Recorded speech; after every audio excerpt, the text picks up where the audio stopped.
আলহাকুমুত তাকাসুর। আল্লাহ পাক রব্বুল আলামিন বলেন প্রাচুর্যতার লালসা, ক্ষমতার লোভ, ক্ষমতার লালসা তোমাদেরকে অন্ধ বানিয়ে ফেলেছে, গাফিল বানিয়ে রেখেছে। আল্লাহ পাক রব্বুল আলামিন পরের আয়াতের মাধ্যমে বুঝাইতে চান।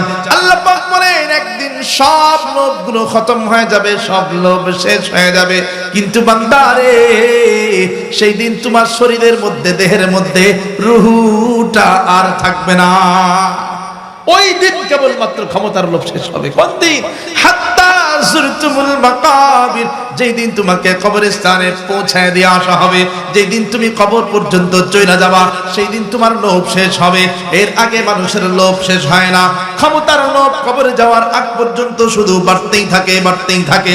টাকা পয়সার লোভ, সম্পদের লোভ কবরে যাওয়ার আগ পর্যন্ত শুধু বাড়তেই থাকে, বাড়তেই থাকে। মানুষ অসুস্থ হয়ে যায়, মরণাপন্ন হয়ে যায়।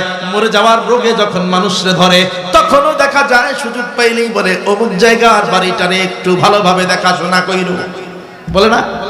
তখনও বলে মরণাপন্ন রোগ, মরে যাবে, ডাক্তার কাছে বাঁচবে না। ওই সময় তার সম্পদ, তার মাথার মধ্যে সম্পদ কোনোদিন কমে যায় না কবরে যাওয়ার আগ পর্যন্ত। আল্লাহর নবী মুহাম্মদুর রাসূলুল্লাহ সাল্লাল্লাহু আলাইহি ওয়াসাল্লাম জানায় দেন, বলে মানুষের লোভ কোনোদিন কমে না, মানুষ কবরে যাওয়ার আগ পর্যন্ত কমে না। কিন্তু যেই দুনিয়া কইরা ওই মানুষটা কবর পর্যন্ত পৌঁছায় গেল, যেই ক্ষমতা কইরা ওই মানুষটা কবর পর্যন্ত পৌঁছায় গেল, যেই সম্পদ কইরা ওই মানুষটা কবর পর্যন্ত চলে গেল, কিন্তু দেখা যায় কবরে যাওয়ার সময় সব সম্পদ দুনিয়াতে রাইখা যাওয়া লাগে। কোনো কিছু নিয়ে যাইতে পারে, কোনো কিছু নিতে পারে।